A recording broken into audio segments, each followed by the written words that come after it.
ప్రతాప్, ఒకవేళ అదే నిజమైతే వీళ్ళు గాడిదలను కాస్తుండ్రా? వీళ్ళు మేధావులు కదా, నీళ్లకు నడక నేర్పిన వాళ్ళు వీళ్ళే కదా. వాళ్ళ మామనే కదా నీళ్ళకి నడక నేర్పిండు, చంద్రబాబు నాయుడికి ప్రాజెక్టులు నేర్పిండు కదా, పార్లమెంట్ అసెంబ్లీలోనే చెప్పిండు కదా. ఇప్పుడు గతంలో తప్పులు జరిగినాయి కాబట్టి తప్పులన్నీ సరిదిద్దుకోవడానికి తెలంగాణ రాష్ట్రం తెచ్చుకున్నాం. గతంలో ఏదైనా తప్పులు జరిగినాయంటే, ఏ తప్పులు జరగకపోతే తెలంగాణ రాష్ట్ర ఉద్యమం ఎందుకు వస్తుండే, ప్రజలు ఎందుకు తిరగబడుతుండ్రి? గత ఉమ్మడి రాష్ట్రంలో మన ప్రాంతానికి అన్యాయం జరిగిందనే కదా ప్రజలు తిరుగుబాటు చేసి తెలంగాణ రాష్ట్రం తెచ్చుకురు. తెలంగాణ వచ్చిన తర్వాత గతంలో జరిగిన తప్పిదాలన్నిటిని కూడా సరిదిద్దుకోవడానికి 10 ఏళ్ళు మీకు అవకాశం ఇస్తే, కిరణ్ కుమార్ రెడ్డి చేసిన పనే కేసీఆర్ చేస్తే ఇంకా మరి కేసీఆర్ ఎందుకు? ఇలా వాళ్ళు పోతిరెడ్డిపాడు ద్వారా నీళ్లు తీసుకెళ్ళడానికి నువ్వు అనుమతులు ఇచ్చినావు, బంకచెర్ల ద్వారా గోదావరి జలాలను నువ్వే చెప్పినావు.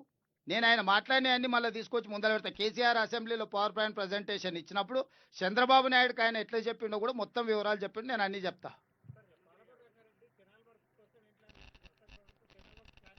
ఇప్పుడు ప్రాజెక్టు దీన్ని లిఫ్టులు వీటిని చేసిన తర్వాత కెనాల్స్ మీదకి వస్తాం. బడ్జెట్ కన్స్ట్రెయిన్స్ ఈరోజు ఆర్థికంగా చాలా ఇబ్బందికరమైన పరిస్థితి ఉంది. టెండర్లు పిలిచి కాంట్రాక్టర్లకు ఇచ్చిన తర్వాత నిధులు విడుదల చేయకపోతే అంచనాలు పెరుక్కుంటా పోతాయి.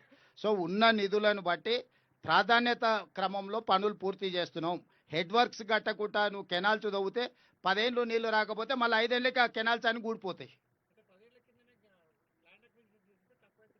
కరెక్టే, ఇంకేం చేస్తాం, ఇప్పుడు జరిగిపోయినా తప్పు. ఇప్పుడన్నా కొంచెం మేల్కొని జాగ్రత్తగా చేద్దాం అనేది. ల్యాండ్ ఎక్వేషన్ చేసినా కట్టడానికి డబ్బు లేకపోతే మళ్ళీ అది ఇంకొక సమస్య అవుతుంది. వీటన్నిటి మీద మళ్ళీ ఒకసారి జిల్లా ప్రాజెక్టుల మీద మళ్ళీ ఒకసారి మహబూబ్నగర్కి వచ్చి కూర్చొని అన్ని విషయాలు మాట్లాడతా.